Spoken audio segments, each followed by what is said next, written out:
Dear student, I am Bhushan sir. Today start the revision of chapter number 1, 2, 3. जो मतलब semester में आने वाले चैप्टर है, लेसन है, उसी के ऊपर रिवाइज करेंगे. अब रिवाइज करते वक्त पूरा लेसन 1, 2, 3 पूरे ऑल लेसन अपन रिवाइज करेंगे. अब बहुत पढ़ लिया अपन ने, बहुत ज़्यादा पढ़ लिया. पढ़ते जा रहे वीडियो पे वीडियोस आ रहे हैं, ऑनलाइन सेशन हो रहे हैं. बट प्रॉब्लम यही है कि कहीं ना कहीं कन्फ्यूजन हो रहा है कि पढ़ते जा रहे उसके ऊपर रिवाइज नहीं हो पा रहा है. तो अपन एक काम करते, उसको अपन ने चैप्टर वाइज रिवाइज किया था. अब पूरे तीनों चैप्टर को एक साथ रिवाइज करते क्योंकि सेमेस्टर एग्जाम आ गई. हाफ सेमेस्टर एग्जाम में अपने को 3 चैप्टर्स है 1, 2, 3. अब हाफ सेमेस्टर एग्जाम लेसन अपने को लेना है तो एज पर्टिकुलर उसकी रिवाइज भी लेते हैं. तो चलिए स्टार्ट करते हो रिविजन.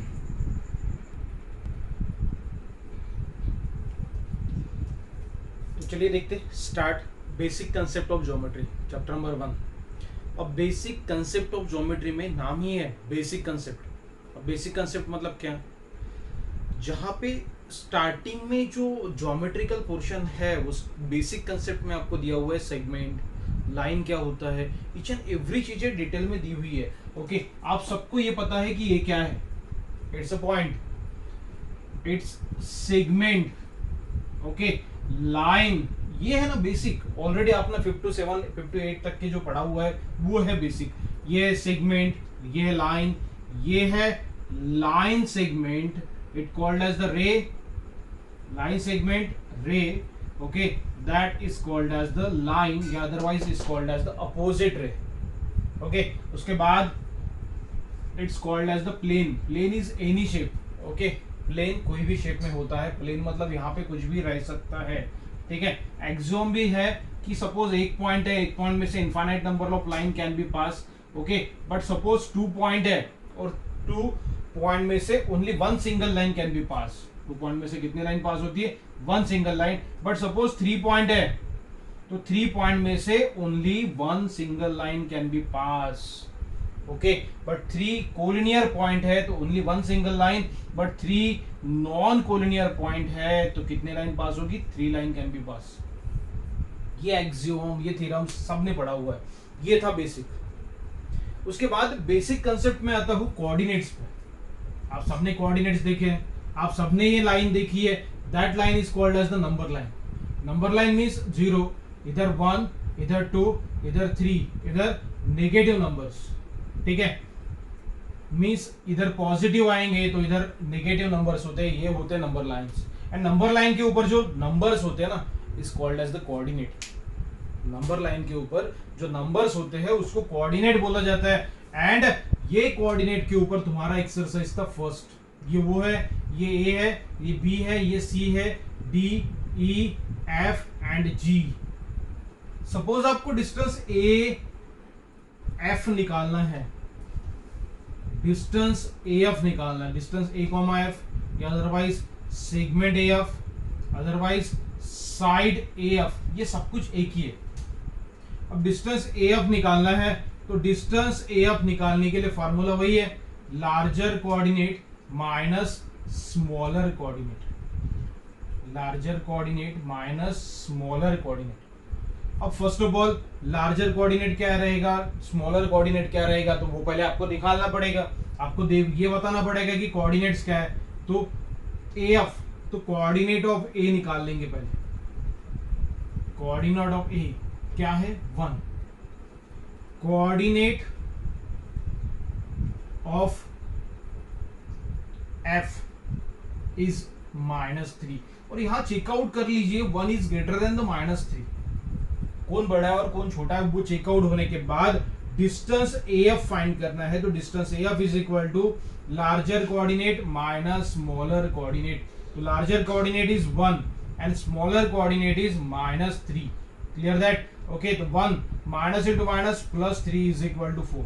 इस तरह से डिस्टेंस फाइंड किया जाता है. बहुत सिंपल तरीका है. ओके, पूरे एक्सरसाइज में इसी के ऊपर डिपेंड है पूरा एक्सरसाइज. एक क्वेश्चन समझ गया, पूरे क्वेश्चन समझ गए. ओके, सेकेंड चीज, distance can not be negative. Each and every times ये आंसर पॉजिटिव ही रहने वाला है. डिस्टेंस कभी भी नेगेटिव नहीं होता. Each and every times distance positive ही रहेगा. Clear that? तो डिस्टेंस ए एफ मैंने निकाल लिया 4 centimetre.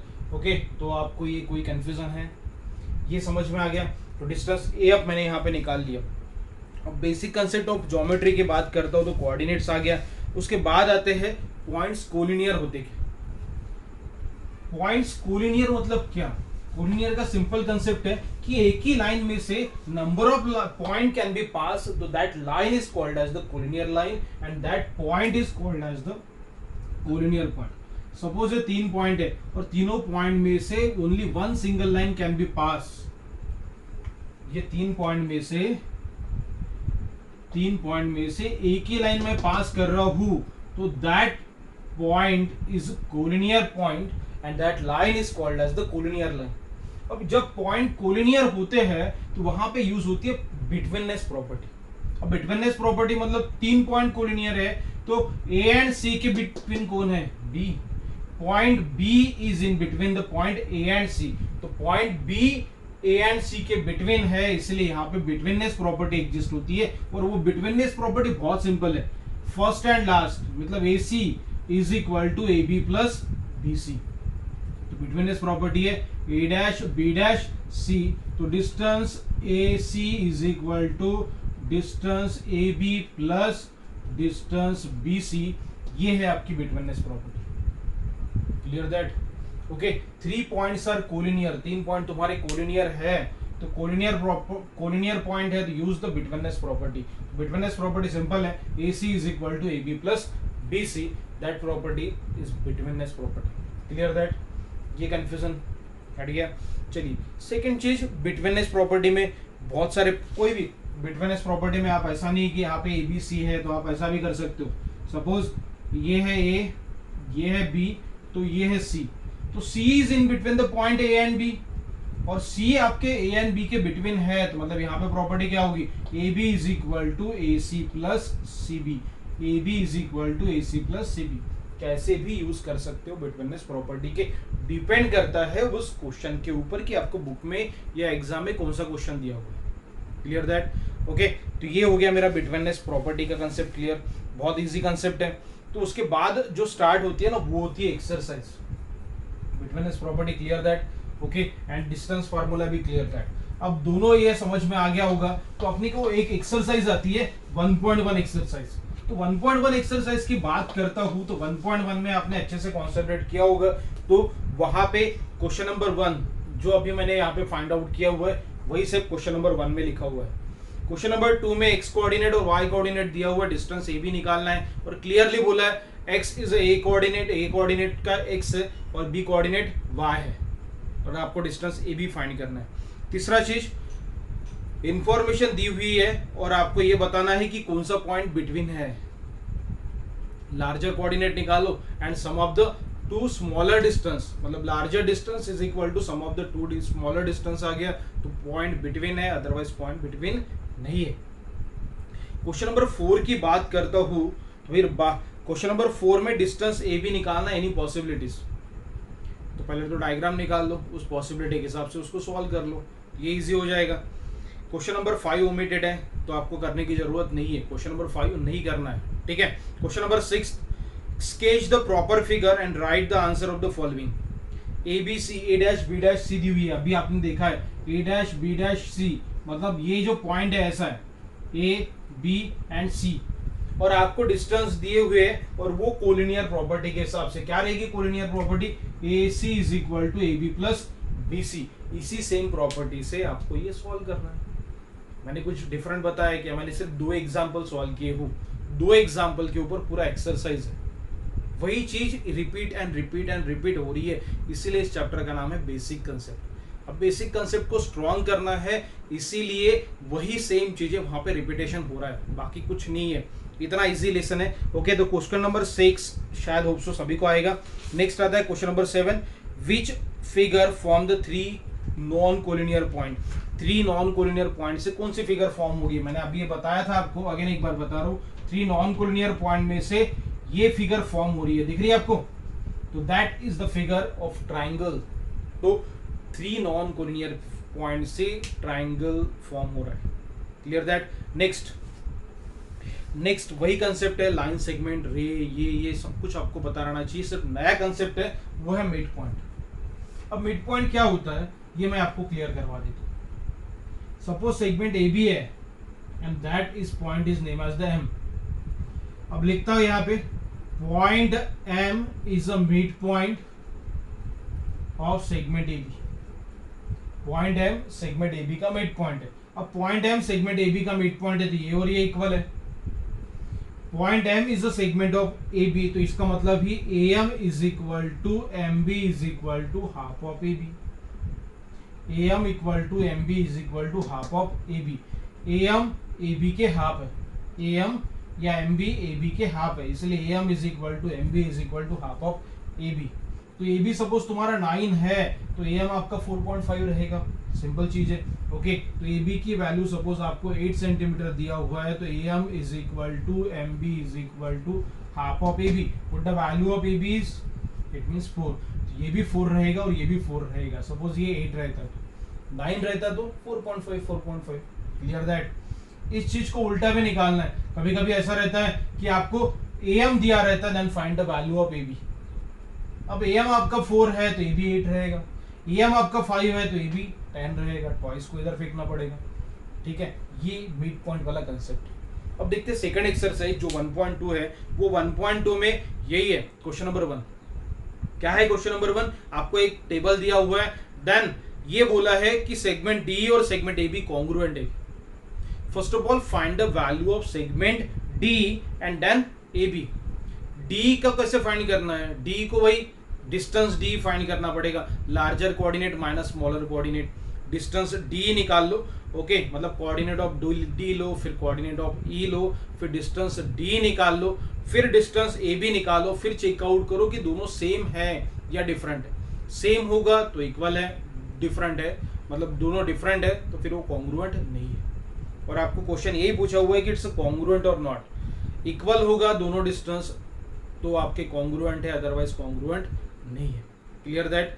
Okay, point question number 2, point M is the mid point of segment A B. Point M is the mid point of segment A B, तो आपको वहां पे ए बी की value 8 है, then find the value of A M, तो A M की value 4 by mid point formula. ये है mid point formula. Clear that? Point question number 3 है वही मिड पॉइंट के ऊपर। बाद में क्वेश्चन नंबर 4 दिया हुआ है कंपेयर द सेगमेंट। कंपेयर करना बहुत सिंपल सा तरीका है। वहां पे दो तीन डिस्टेंस दिए हुए हैं, 2 लेस देन, 2 किससे लेस है? 3.5 से। 3.5 किससे लेस है? 5। ये हो गया मेरा कंपैरिजन। बस यहाँ पे नाम लिखना है। पहले तो साइड लिख लो आपको कौन सी साइड है, फिर 2, 3.5, 3.4 एंड 5। ठीक है, तो ये कर लिए तो ऑटोमेटिकली आपका आंसर हो जाएगा। Clear that? इस तरह से आप ये सॉल्व कर सकते हो, इजी है। उसके बाद 1.2 कंप्लीट होता है तो नेक्स्ट आता है 1.3। मतलब आपने कभी question number 5 is left. Question number 5 it's totally wording question है। एक डायग्राम दी हुई है, उसके ऊपर पूरे वर्डिंग्स क्वेश्चन है। ठीक है, तो ये आप होप सो आप सभी को आता होगा। Next question number 6। एक चीज मैं एक क्लियर करवा देता हूँ, यूनियन और इंटरसेक्शन आपने सेट में पढ़ा है तो मैं अगेन एक बार बता दूं। ये लाइन है, ओके, और यहां से एक और लाइन पास कर रहा हो तो ये जो पार्ट है ना, that the part of intersection, that the part of intersection and whole part is called as the union. ये क्वेश्चन पढ़ने को हेल्प होगा आपको 5th वाला। अब 6th वाले क्वेश्चन की बात कर रहे हो तो 6th में वही करना है। ओके, कुछ लाइंस मतलब आपको नंबर लाइन दी हुई है। State the point which equidistance from the point B. B से कौन इक्विडिस्टेंस है ये आपको बताना है। बहुत सिंपल सा क्वेश्चन है, आप सॉल्व कर सकते हो with use the diagram. Right the pair of the following point equidistance from the point Q. Pair बताना है equidistance point Q. And the next and the last question is omitted. तो देखिए 1.1 हो गया, 1.2 हो गया, 1.1 and 1.2 is totally based on the distance formula and collinear betweenness properties के ऊपर। कोई एग्जाम्पल, कोई फार्मूला, कोई कुछ नहीं है। कितना भी बोला ना, बेसिक कंसेप्ट बहुत इजी होता है, बट उसके बाद भी आपको मार्क्स नहीं आते हैं तो आप समझ जाना कहीं ना कहीं अपना मैथ्स बहुत वीक है, कहीं ना कहीं मैथ्स वीक है, कहीं ना कहीं अपने को मैथ्स नहीं समझ में आ रहा है। ठीक है, नेक्स्ट कंसेप्ट है conditional statement and converse. Conditional statement and converse की बात करते हो तो आपकी इंग्लिश स्ट्रांग है तो ऑटोमेटिकली आपको आएगा। आपका इंग्लिश पुअर है, आपको इंग्लिश पढ़ना नहीं आता, लिखना नहीं आता, ऑटोमेटिकली कहीं ना कहीं नहीं समझ में आएगा। ठीक है, बट एक कंडीशनल स्टेटमेंट के पहले एक वेरी वेरी इंपॉर्टेंट थ्योरम आता है, वर्टिकली अपोजिट एंगल थ्योरम। ये स्कूल में पूछते हैं 2 या 3 मार्क्स के लिए, तो आप बहुत अच्छे से करिए। Vertically opposite angle theorem. तो पेज नंबर 10 के ऊपर जो थ्योरम लिखा हुआ है वो है वर्टिकली अपोजिट एंगल थ्योरम। बहुत सिंपल कंसेप्ट है vertically opposite angle theorem. Okay, तो वहां पे वर्टिकल अपोजिट एंगल वाला जो थ्योरम है उसने ये स्टेटमेंट में लिखा हुआ है, the opposite angle form by 2 intersecting lines are equal in measure. 2 intersecting lines के अपोजिट एंगल्स हमेशा इक्वल होते हैं, ऐसे बोला है। 2 लाइन को इंटरसेक्ट कर रहे हो at the point of O and that line is name as the AB and that is name as the CD। 2 intersecting line कहां पे पॉइंट में O इंटरसेक्ट हो रहा है। ओके, तो ये एंगल्स और ये एंगल जो रहेगा वो वर्टिकली अपोजिट एंगल। कौन सा एंगल रहेगा?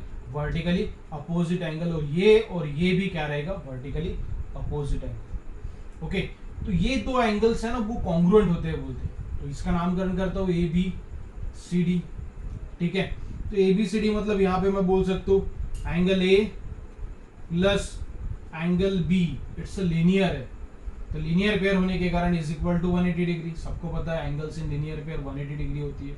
और ये लेता हूं मैं सपोज। ओके, तो angle A plus angle D is equal to again 180। ये दोनों आंसर 180 है, तो दोनों 180 को मैं इक्वल लिख सकता हूं।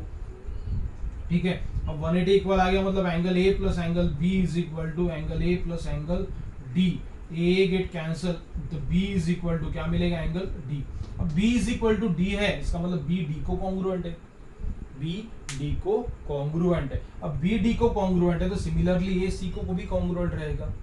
सिमिलरली A C को भी कॉन्ग्रुएंट रहेगा, है ना इजी। ये मैंने यहाँ पे आपको ओरली बताया हूँ, डायरेक्टली बताया हूँ, बट आपको यो एंगल्स के नाम यूज करके जैसे मैंने वीडियो में प्रॉपर वे से बताया वैसा लिखना है। ठीक है, जस्ट मैं रिवाइज करवा रहा हूँ, इसीलिए मैं थोड़ा शॉर्ट वे से जा रहा हूँ। ओके, क्योंकि बहुत सारा रिवीजन करना है इन द पर्टिकुलर टाइम बहुत कम है। तो ठीक है, इतना कंफ्यूजन नहीं है। नेक्स्ट आता हूँ 1.3 एक्सरसाइज।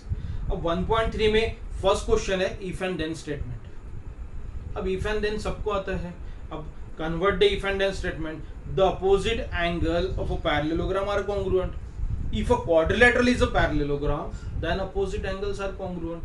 वो quadrilateral suppose parallelogram होगा तो उसके opposite angles congruent होंगे। ये if and then में convert कर लिया, बहुत सिंपल है।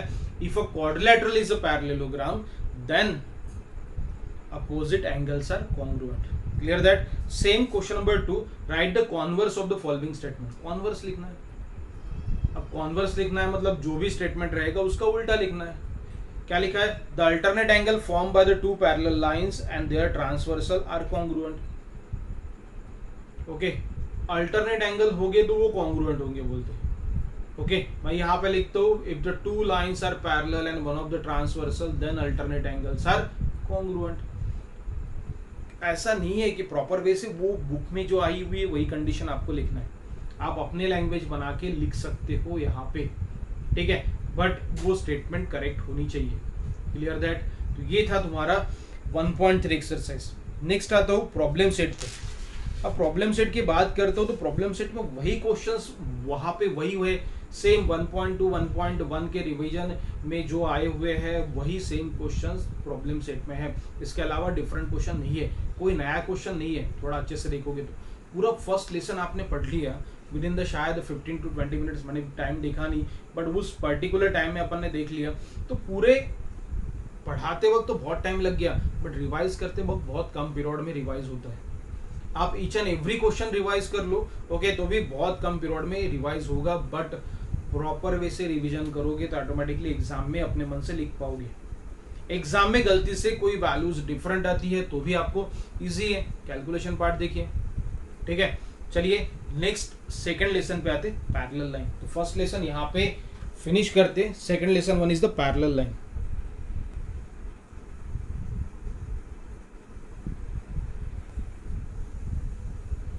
Next parallel line, second lesson.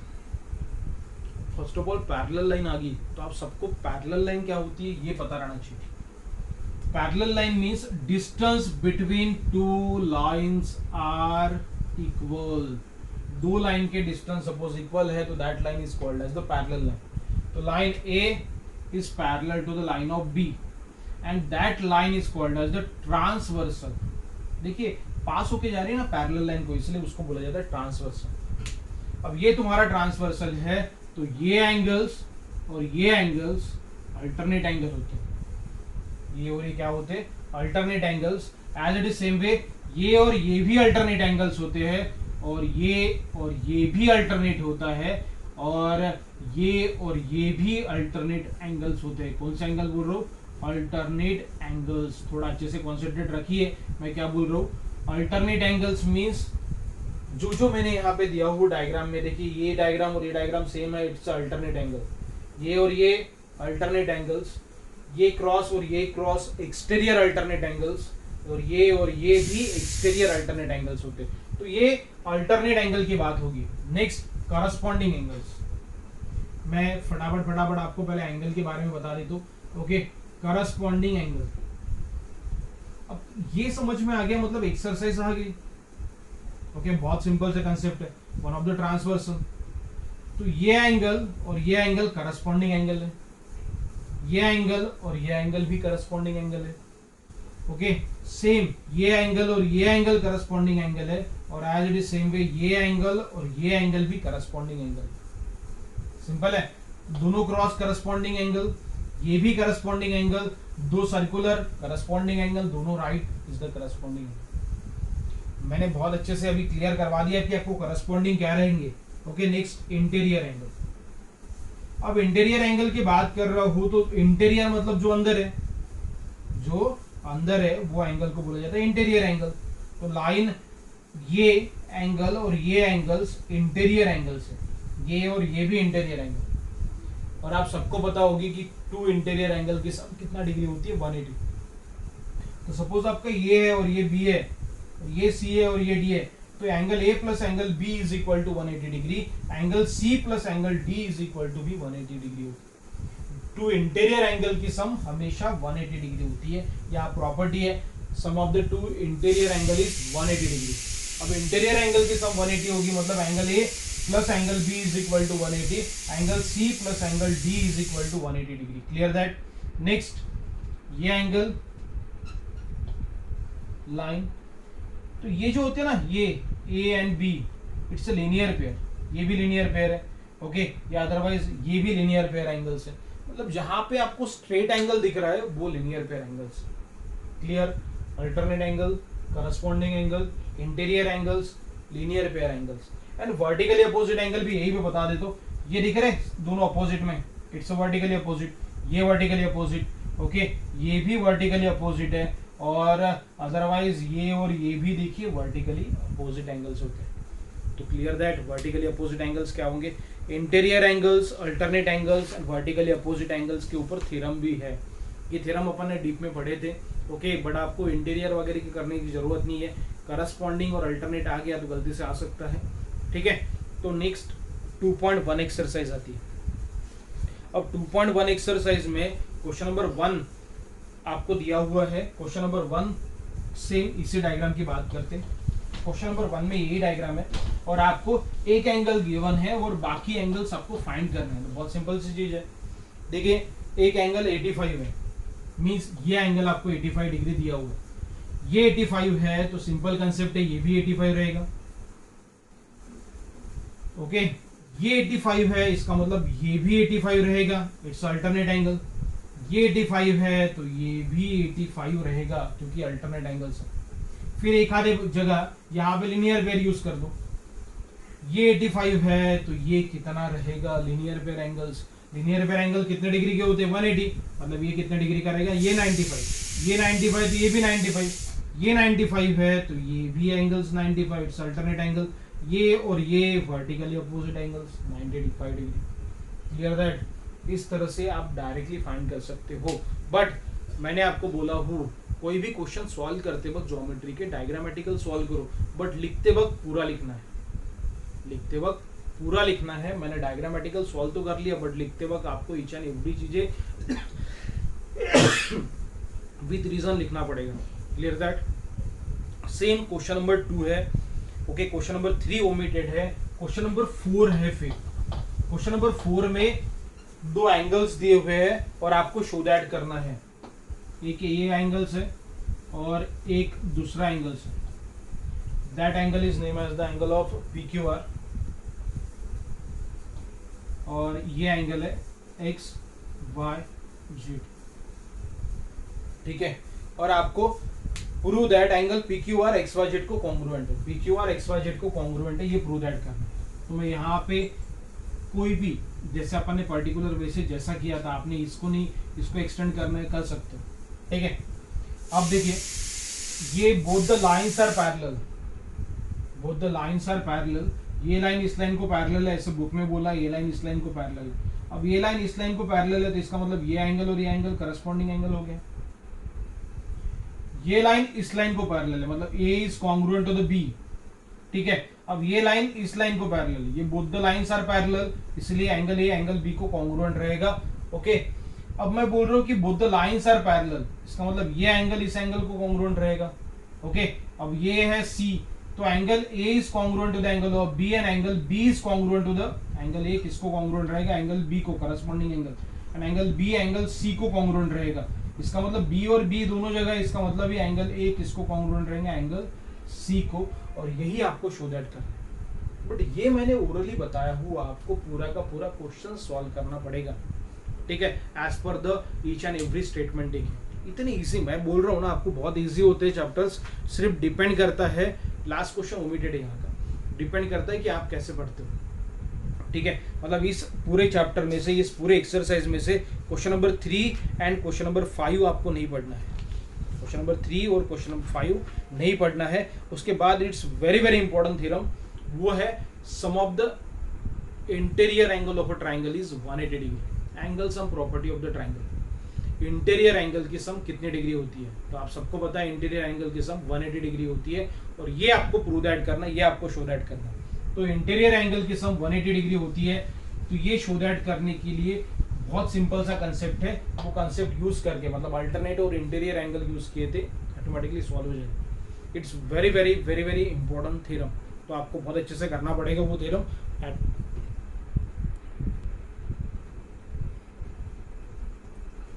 तो आता है इंटीरियर एंगल थ्योरम।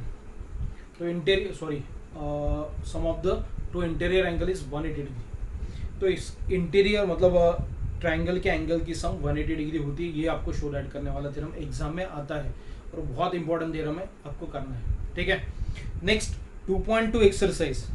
अब 2.2 पे आता हो तो क्वेश्चन नंबर 1 और क्वेश्चन नंबर 2 शो दैट वाले क्वेश्चन है, दोनों बहुत ईजी है। क्वेश्चन नंबर 3 की बात कर रहे हो तो क्वेश्चन नंबर 3 में भी करस्पॉन्डिंग और अल्टरनेट एंगल यूज करके आप वो लाइन शो कर सकते हो। नेक्स्ट आता है क्वेश्चन नंबर 4, और question number 4 very very important question, exam में आता ही है, तो आप अच्छे से प्रिपेयर होके जाइए, वो क्वेश्चन आएगा ही डेफिनेटली एग्जाम में।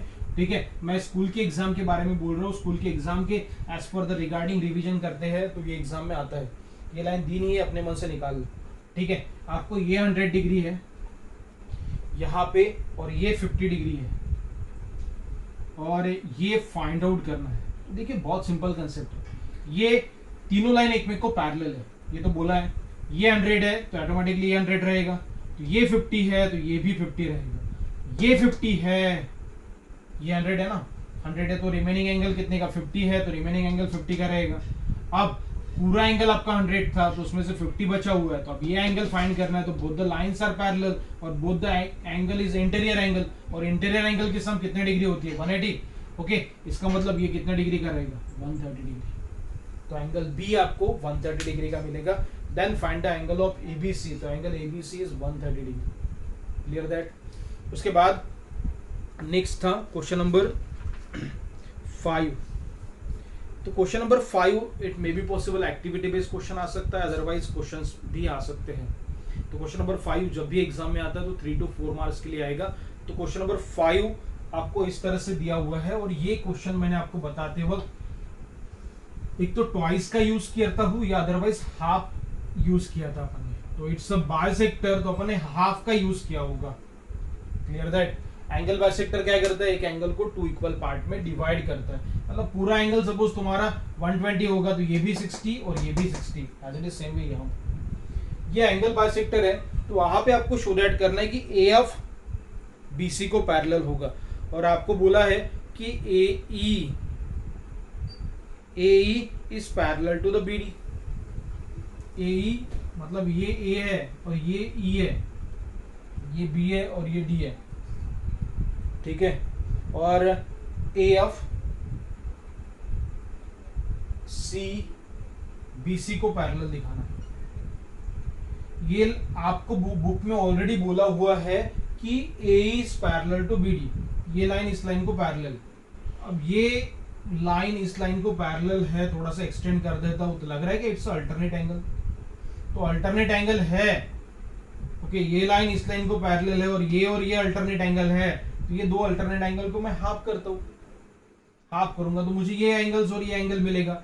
ओके, अब ये एंगल और ये एंगल मिलेगा तो both the angles is alternate angle. तो by converse of alternate angle A of BC को पैरेलल होगा, ए ऑफ बीसी को पैरेलल होगा।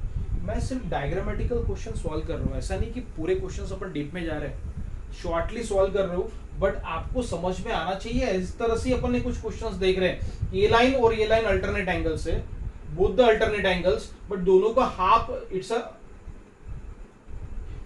रे बाइसेक्टर है। बाइसेक्टर है मतलब ये आधे एंगल से, तो ये दोनों एंगल कॉन्ग्रुएंट होते हैं, इसलिए हाफ करता हूं। तो हाफ करूंगा तो बचेगा क्या, ये एंगल और ये एंगल, ये दो एंगल कॉन्ग्रुएंट है, मतलब both the lines are congruent. Clear that. और इसी के बेस पे था तुम्हारा प्रॉब्लम सेट। प्रॉब्लम सेट में कुछ क्वेश्चंस है जो आप पढ़ सकते हो, ओके, और वो सभी क्वेश्चंस बहुत इजी है। तो प्रॉब्लम सेट के आपने क्वेश्चन नहीं भी किए ना यहाँ पे तो कोई इशू नहीं, एग्जाम में नहीं आते, ठीक है। सिर्फ क्वेश्चन नंबर 8 जिस साउथ पॉइंट हो, सॉरी, जो कुछ स्कूल होगी क्वेश्चन नंबर 8, ओके, तो वो क्वेश्चन नंबर 8 पूछ सकते हैं, बट पर्टिकुलर वे से आपने ये प्रॉब्लम सेट नहीं भी किया तो वो भी कोई इशू नहीं, क्योंकि वहाँ पे सभी क्वेश्चंस टोटली डिफरेंट है।